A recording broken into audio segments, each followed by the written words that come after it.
बात करते हैं। सबसे पहले हम पासे के अंदर दो चीजों को जान लेते हैं। एक होता है साधारण पासा और एक होता है मानक पासा। हमारा पासे दो तरह की होती है, साधारण पासा और मानक पासा। तो सबसे पहले हम क्या सीखेंगे? साधारण पासा। साधारण पासा और मानक पासा तभी यूज होता है जब पासा हमारे पास एक दिया हो, या फिर अगर दो पासे भी दिए हैं तो दो पासों में कोई कॉमन ना बन रहा हो, तब हमारा ये साधारण पासा और मानक पासे का रूल लगता है, अदरवाइज नहीं लगता है। तो सबसे पहले हम देखते हैं साधारण पासा की पहचान कैसे करते हैं। साधारण पासा की पहचान ऐसे होती है, जब भी कोई दो पासे दे रखे होंगे, जैसे ये दे रखा और ये दे रखा है, इनकी जो बराबर वाली सतह दे रखी है, जैसे 1 और 6 और ये 4 और 3, इन दोनों का योग क्या बनेगा? 7 बनेगा। इन दोनों का योग अगर 7 बनता है तो हमारे पास साधारण पासा होगा। जैसे ये लिखा है 4 प्लस 3 इजिकल टू कितना हो गया? 7, और ऐसे ही 6 प्लस 1 इजिकल टू 7। अब इन दोनों का योग हमने करा तो ये बना 7। हमारे पास ये कैसा पासा हो गया? ये साधारण पासा हो गया। साधारण पासे का हमें विपरीत ज्ञात करना हो तो साधारण पासे का विपरीत ज्ञात करने के लिए क्या करना होता है? जैसे ये पासा दे रखा है हमारे पास, अब इसमें से वो किसी का भी विपरीत पूछ ले, जैसे 3 का विपरीत पूछ लेगा।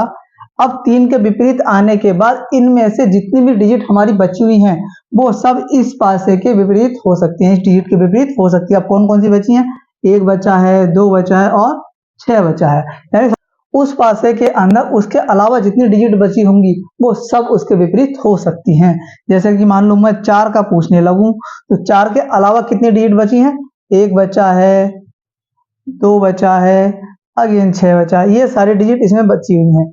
अगर इसका विपरीत पूछूं, सेम ये भी एक साधारण पासा 6 और 1 7 है, तो अगर मैं 1 का विपरीत देखता हूं तो 1 के अलावा इस पासे में 1 के अलावा 6 और 3 के अलावा जितनी भी डिजिट बची हैं वो सब 1 की विपरीत हो सकती है। कौन कौन सी बची हैं?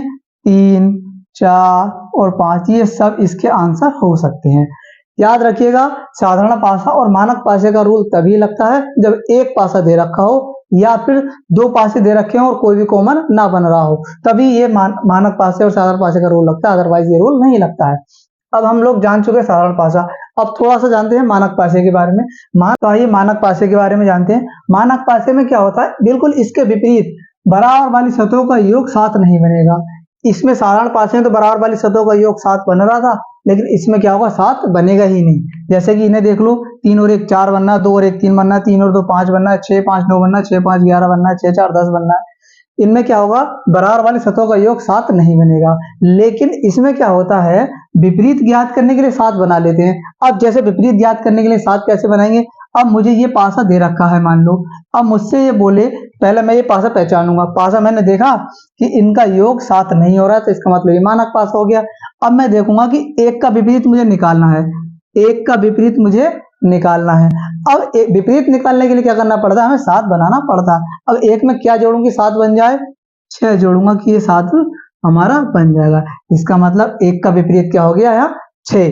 अब इनमें से कोई भी डिजिट हो जिसका हमें विपरीत निकालना हो, उसमें ऐसी कोई भी डिजिट जोड़िए जिससे कि हमारा 7 बन जाए। अब मुझे 2 का विपरीत निकालना है।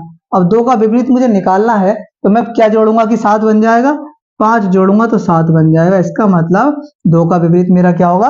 5 होगा। ऐसे ही इसको देख लीजिए कि अगर 4 का विपरीत मुझसे पूछता है तो 4 में मैं ऐसा क्या जोड़ूंगा कि 7 बन जाएगा? यानी मैं 3 जोड़ूंगा तो फिर मेरे पास क्या बन जाएगा? 7 बन जाएगा। 4 का विपरीत 3 और 3 का विपरीत मेरे पास 4 हो जाएगा। बस यही डिफरेंस है साधारण पासा और मानक पासा में। अब एक बार मैं जल्दी से क्विक रिवीजन करा देता हूं मैं। साधारण पासा और मानक पासा। साधारण पासा दो बराबर वाली जो सतह होंगी उनका योग 7 बनेगा, और मानक पासा में दो बराबर सतहों का योग 7 नहीं बनेगा। अब इसका विपरीत निकालने के लिए क्या करना होता है? हमें जो भी पासे में दे रखा है उसके अलावा जितनी भी डिजिट बची होती हैं वो सब उसके विपरीत हो सकती हैं। मानक पासे में क्या होता है कि जिसका भी हमें विपरीत निकालना होता है तो उसका हमें 7 बनाना होता है। अब 7 बनाने के लिए जितना भी हम उस डिजिट में जोड़ेंगे वही उसका विपरीत हो जाता है।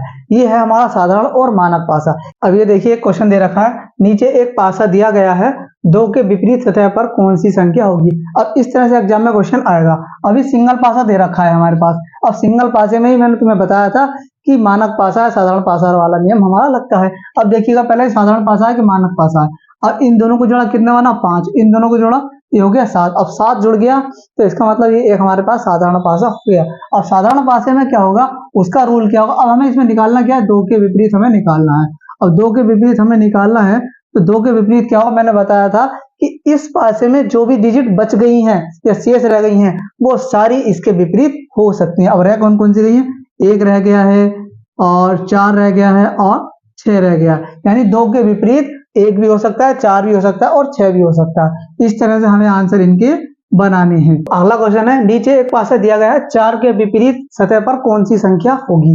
अब हमें सबसे पहले ये एक सिंगल पासा दे रखा, फिर से हमें मानक पासा या सरल पासा वाला रूल देखना है। अब इनको जोड़ के देखा, 5 और 1 6, तो 4 और 1 5, 5 और 4 9, कोई सा भी 7 नहीं बन रहा है। इसका मतलब हमारे पास ये कैसा पासा है?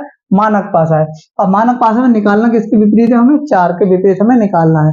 4 के विपरीत निकालना है हमें, तो मैंने क्या बताया था, मानक पासा में हम 7 बनाते हैं। अब 4 में ऐसा क्या जोड़ेंगे कि 7 बन जाए? 4 में हम क्या 3 जोड़ देंगे तो हमारे पास 7 बन जाएगा, यानी कि हमारे पास जो 4 का विपरीत होगा वो क्या होगा? हमारे पास 3 होगा। और 3 कौन से ऑप्शन पर? ऑप्शन नंबर ए, यही हमारा आंसर होगा।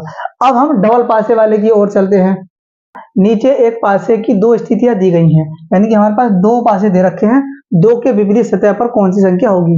अब ये डबल वाला दे रखा है। अब मैंने बताया था सिंगल पासे में ही मानक पासा साधारण पासा वाला नियम हमारा लगता है, या फिर कंडीशन दूसरी होती है या इन दोनों में कोई भी कॉमन ना बन रहा हो। लेकिन अब हम देखते हैं कि डबल पासा साधारण पासा मानक पासा नहीं लगेगा। अब हम देखते हैं इन दोनों में कोई कॉमन बन जाता है क्या। अब इन दोनों में कोई ऐसी डिजिट देख लो जो दोनों में कॉमन हो। अब इन दोनों में देखा हमने 4 कॉमन है। अब 4 कॉमन है तो जो भी डिजिट होगी हमारी कॉमन, उसको हम सबसे पहले लिख लेंगे। अब इसमें एक ही नियम है, बाकी कुछ भी नहीं करना, इसका एक ही नियम है कि इसको पासे को, दोनों पासे को सेम डायरेक्शन में घुमाना है हमें। या तो हम वो क्लॉकवाइज घुमा ले या हम एंटी क्लॉकवाइज घुमा ले, लेकिन कंडीशन एक ही है कि दोनों को सेम ही डायरेक्शन में घुमाना है। ऐसा नहीं कि इसको क्लॉकवाइज घुमा दिया और इसको एंटी क्लॉकवाइज घुमा दिया। अब हमने ये क्लॉकवाइज हम घुमा रहे हैं और 4 जो हमारा कॉमन है वहीं से हम स्टार्ट करेंगे। 4 के बाद में जब क्लॉकवाइज घुमाएंगे तो हमारे पास आएगा 5 और फिर 5 के बाद आ जाएगा हमारे पास 3। अब कॉमन के नीचे ही हम कॉमन रखेंगे। कॉमन क्या है इसमें? 4। अब 4 से ही हम क्लॉकवाइज इधर की साइड को घुमा देंगे। 4 के बाद क्या आएगा? 2 और 2 के बाद क्या आएगा हमारे पास? 6। अब देखो ये सब एक दूसरे के विपरीत होंगे। अब जो कॉमन दे रखा होता है, इसके अलावा जो डिजिट रह जाती है उस कॉमन को काट दीजिए और वो डिजिट हमारी लिख दीजिए। जैसे इसमें 1 रह गई है तो यानी 4 के विपरीत अब 1 हो गई। अब हमसे इसमें कौन सा पूछा है? इसमें पूछा है 2 के विपरीत सतह पर। 2 के विपरीत पे क्या आ जाएगी? 5। तो हम इस तरह से निकाल सकते हैं, 2 के विपरीत 5। तो हम इस तरह से निकाल सकते हैं किसी भी क्वेश्चन का आंसर। ये अगला क्वेश्चन है। अगर आप लोगों से क्वेश्चन बन पा रहा हो तो वीडियो को पॉज करके पहले इसका आंसर बना लीजिए, फिर इसमें से ऑप्शन क्लिक कर लीजिए। अगर नहीं बन पा रहा तो फिर देख लीजिए कि मैं कैसे कर रहा हूं। अब देखिए इसमें सेम वही 2 पासे दे गए हैं और 3 के विपरीत हमें निकालना है। अब हम फिर से वही रूल लगाएंगे। इसमें देखेंगे कि कोई डिजिट ऐसी है जो दोनों पासों में कॉमन हो, तो इन दोनों पासों में क्या कॉमन है? 1 कॉमन है। अब मैंने बताया था कि हमें सिर्फ सेम डायरेक्शन में इसको घुमाना है, तो हम क्लॉकवाइज घुमा रहे हैं, इसको भी हम क्लॉकवाइज घुमाएंगे। तो सबसे पहले कॉमन वाला लिख लेंगे। कॉमन के बाद 1 के बाद कितना आएगा? 5 और 5 के बाद आएगा 3 और कॉमन के नीचे कॉमन रखेंगे 1 और फिर 4 और उसके बाद 2। अब ये सारे एक दूसरे के विपरीत हो गए। अब इनमें से जो डिजिट नहीं दे रखी है, जो डिजिट अब्सेंस है, उसको हम 1 को काट देंगे कॉमन वाले को और उसको लिख लेंगे। जैसे 6 नहीं था इसमें, हमसे वो पूछ रहा था 3 के विपरीत, तो 3 के विपरीत क्या हो जाएगा हमारे पास? 2। कौन सा ऑप्शन? ऑप्शन नंबर बी, यही आपका आंसर है। अगला क्वेश्चन है, सेम वही क्वेश्चन है, बस थोड़ा सा चेंज है। 2 के विपरीत सतह पर कौन सी संख्या होगी। अब देखिए पासे हमने देखे और फिर से हम कॉमन देखते हैं, लेकिन इन कुछ क्वेश्चन में क्या होता है, 2 कॉमन हो जाते हैं। जैसे इसमें 4 भी कॉमन है, 4 भी कॉमन है, 3 भी कॉमन है, 3 भी कॉमन है। अब हमसे पूछा क्या? 2 के विपरीत हमसे पूछा है, तो हम क्या करेंगे? यहाँ पर 4 से 4 यहीं पर काट दो, लिखने की जरूरत ही नहीं है हमें। 3 से 3 यहीं पे काट दो, बचा कितना? 5 और 2। 5 2 के विपरीत होगा और 2 5 के विपरीत होगा। कौन सा ऑप्शन आ जाएगा? ऑप्शन नंबर सी, यही आंसर आ जाएगा। देखिए अगला क्वेश्चन, नीचे एक पासे की 3 स्थितियां दी गई हैं, 3 के विपरीत सतह पर कौन सी संख्या होगी। चाहे कितनी भी स्थिति दे रखी है, 3 दे रखी हो, 4 दे रखी हो या 50 दे रखी हो, हमें सिर्फ एक टाइम में 2 ही पासों का यूज करना है। अब पासों का यूज करना कैसे है वो सीखिएगा।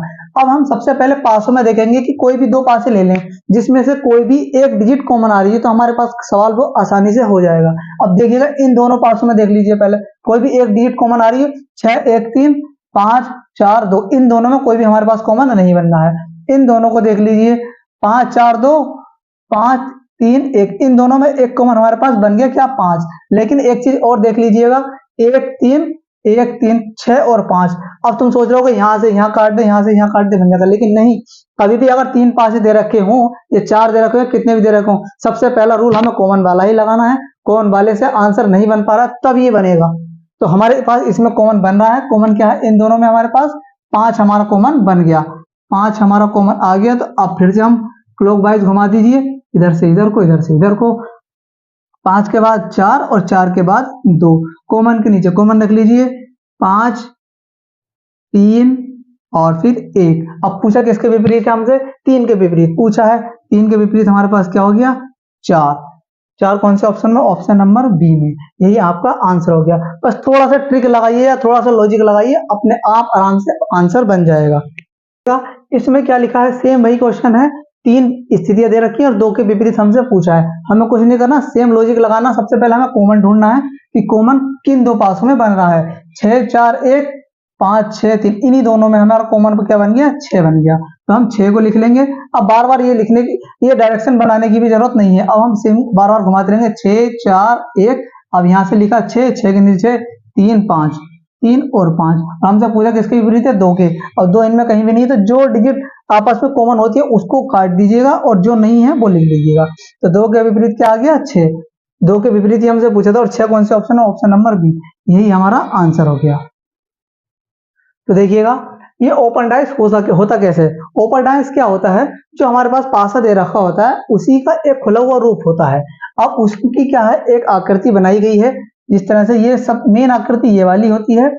अब इसमें क्या होता है देखिएगा, हमें सबसे पहले नॉलेज होनी चाहिए विपरीत की। विपरीत या अपोजिट की क्या होती है। अब ये जो होता है ये एक दूसरे के अपोजिट होते हैं, ई का एफ, और ये सबसे ऊपर वाला जो है ये इसका अपोजिट होता है और बी अपोजिट होता है डी का। अब सेम आकृति ये और ये देखने में अलग अलग लग रही है, लेकिन इनमें कोई भी फर्क नहीं है। इस तरह से भी दे सकता है, इस तरह से भी दे सकता है और इस तरह से भी दे सकता है। कैसे दे सकता है, जो हमने ये करा है, ये जो हम ए है हमारा इधर है, ए को हम इधर भी ला सकते हैं तो भी कोई प्रॉब्लम नहीं है। बी और सी हमारा यही है और एफ और डी हमारा यहाँ पर आ सकता है, लेकिन कंडीशन एक ही है, जो हमारे अपोजिट है वो चेंज नहीं होने चाहिए, तब तो कोई प्रॉब्लम नहीं है। अब जैसे ये है, यहाँ पे है ई ए बी सी डी। अब यहाँ से मैं एफ को काट के यहाँ ले गया, ये जो होते हैं ना, ये कोने वाले जो होते हैं, इसको मैं यहाँ पर भी रख लूं, यहाँ पर रख लूं, या इसको लाके मैं यहाँ पे रख लूं, कोई प्रॉब्लम नहीं है। जैसे ये एफ है, एफ का कोना मैं ये उठा के यहाँ ले जाऊं तो भी कोई प्रॉब्लम नहीं है। एफ को मैं यहाँ ले आऊं तो भी कोई प्रॉब्लम नहीं है। एफ को मैं यहाँ ले जाऊंगा तो भी कोई प्रॉब्लम नहीं है। बस यही है कि ये इसका हमेशा अपोजिट रहेगा, इसका अपोजिट हमेशा ये रहेगा और इसका अपोजिट हमेशा ये रहेगा। अगर हमें इस चीज की नॉलेज हो जाती है तो अब हम सवाल जो भी हमारे क्वेश्चन आएंगे हम उसको आराम से कर सकते हैं। अब यहाँ पर ये यहाँ पर पहुंच गया और ये यहाँ से यहाँ आ गया, तब भी ये इसका अपोजिट ही रहेगा हमेशा। ये वाला इसका ही रहेगा और ये वाला इसका ही रहेगा, कहीं भी कोई भी पहुंच जाए। अब जैसे ये है, ये यहाँ पर था, ये अभी यहाँ से यहाँ लेगा तो, लेकिन ये यहाँ से कहीं भी पहुंच जाए ये इसका अपोजिट ही रहेगा। अब ये वाला ऊपर पहुंच गया, ये वाला नीचे पहुंच गया, कहीं भी पहुंच जाए ई का अपोजिट ही रहेगा। और ये बी यहाँ पर है और डी यहाँ से हम यहाँ ले गए, ये डी का अपोजिट ही रहेगा, इसमें कोई प्रॉब्लम नहीं होगी कभी भी। ये बस उल्टी सीधी आकृतियां करके दे देता है एग्जाम में भ्रमित करने के लिए। अब देखिएगा इसके ऊपर जो बेस्ड क्वेश्चन है उसको हम कैसे करते हैं। ये एक आकृति दे रखी है और पहले प्रश्न पढ़िएगा, नीचे एक खुले पासे के साथ 4 अन्य चित्र दिए गए हैं। ये खुला पासा और इसके साथ ये 4 चित्र दिए गए हैं। ऐसा चित्र चुनिए जो चित्र के समान हो, यानी इन चारों में से ऐसी कोई आकृति चुनिए जो इस पासे के हिसाब से बन जाए, अदरवाइज वो 3 ऑप्शन गलत होंगे और एक ऑप्शन वो हमारा सही होगा। अब देखिएगा इसमें एक कंडीशन होती है, उसी के हिसाब से आप आंसर जल्दी से बना सकते हैं। एक चीज इसके अंदर हमेशा याद रखना, जो पास वाली सतह होती हैं वो कभी भी विपरीत नहीं हो सकती। जो पास वाली सतह हैं वो हमारी कभी भी विपरीत नहीं हो सकती। इसी के हिसाब से हमें ऑप्शन इजेक्ट करने हैं। अब देखिएगा पहला वाला देखते हैं, इसमें लिखा है 3 और 2, ये दोनों पास हैं, 3 और 2 बिल्कुल पास पास वाली सतह हैं। अब ये पास वाली सतह कभी भी विपरीत नहीं हो सकती। अब यहाँ पर 3 और 2 और यहाँ पर 3 और 2 एक दूसरे को विपरीत दे रखी हैं, तो इसका मतलब हमारा ऑप्शन ये वाला गलत हो गया। अब हम अगले पर चलते, 1 6 3 और 6 चेक करेंगे कि ये पास पास की सतह इसमें दे रखी है और इसमें कहीं विपरीत तो नहीं है। ये 1 और 6 पास पास वाली है यहाँ पर, लेकिन मैंने यहाँ पे बताया है ये दोनों एक दूसरे के विपरीत होती हैं, तो ये वाला ऑप्शन भी हमारा क्या हो गया, गलत हो गया। अब हम चलते हैं 6 और ये 4 लिखा है और ये 5 लिखा है। 6 और 4 ये एक दूसरे के विपरीत नहीं है, हो सकती हैं। 4 और 5 ये दोनों एक दूसरे के विपरीत हैं, इसलिए हमारा ये वाला ऑप्शन भी क्या हो गया, गलत हो गया। 3 और 4 बराबर में है, बन सकती है। 4 और 6 विपरीत नहीं है, लेकिन संभावना इसकी बनने की है। 6 और 3 विपरीत नहीं है, इसका मतलब हमारे पास ऑप्शन नंबर डी आंसर सही है। इसी तरह से इसमें 4 ऑप्शन दे रखे होंगे, उसमें से आपको 3 इजेक्ट करने होंगे और 1 चुनना होगा जो हमारी इस आकृति की सहायता से बन सकता है। इसमें क्या एक आकृति दे रखी है, हमेशा डिजिटल अल्फाबेट नहीं दे रखी होंगी, इसमें जैसे सिंबल दे रखे हैं ऐसे सिंबल दे रखे होंगे, लेकिन रूल वही चलेगा। अब देखिएगा पास वाली आकृति, देखिएगा पहला वाला ऑप्शन देखिएगा, ये @ और डॉलर ये दोनों बराबर बराबर दे रखे हैं, और इसमें देखिएगा @ डॉलर बराबर बराबर, कोई दिक्कत नहीं, बन जाएगा। और आगे देखिएगा ये @ और ये सी जो है ये यहाँ पे बराबर दे रखे हैं, लेकिन यहाँ पर क्या है, एक दूसरे के विपरीत दे रखे हैं, इसका मतलब ये ऑप्शन हमारा गलत हो गया। अब हम चलते हैं बी पर, ये प्रतिशत और ये डॉलर, प्रतिशत और डॉलर ये दोनों एक दूसरे के विपरीत हैं और यहाँ पे बराबर बराबर में दे रखे हैं, इसलिए ये भी गलत हो गया। अब इसमें देखिएगा डॉलर और प्रतिशत यहाँ भी बिल्कुल विपरीत दे रखे हैं ये, लेकिन इसमें क्या है, बराबर बराबर दिखा रखे हैं, इसलिए ये भी गलत हो गया। अब देखिएगा ये @ और प्रतिशत, कहाँ पर है, ये और प्रतिशत ये दोनों बराबर बराबर, यहाँ भी बराबर में बन सकता है, कोई दिक्कत नहीं है। अब प्रतिशत और हैज वाला भी देख लीजिए, प्रतिशत है ये भी बराबर बराबर में, ये भी बन जाएगा, कोई दिक्कत नहीं है। और ये @ और ये भी बन जाएगा, कोई दिक्कत नहीं है, यानी ऑप्शन नंबर डी आ गया हमारे पास आंसर। नेक्स्ट क्वेश्चन है ये, अगर आप यहाँ तक वीडियो में आ गए हैं तो एक काम करिएगा, इस क्वेश्चन को अपने आप से सोल्व करिएगा और इसका जो भी ऑप्शन आ रहा है उसको कमेंट बॉक्स में लिख के दे दीजिएगा। ये क्वेश्चन आप लोगों के लिए होमवर्क है।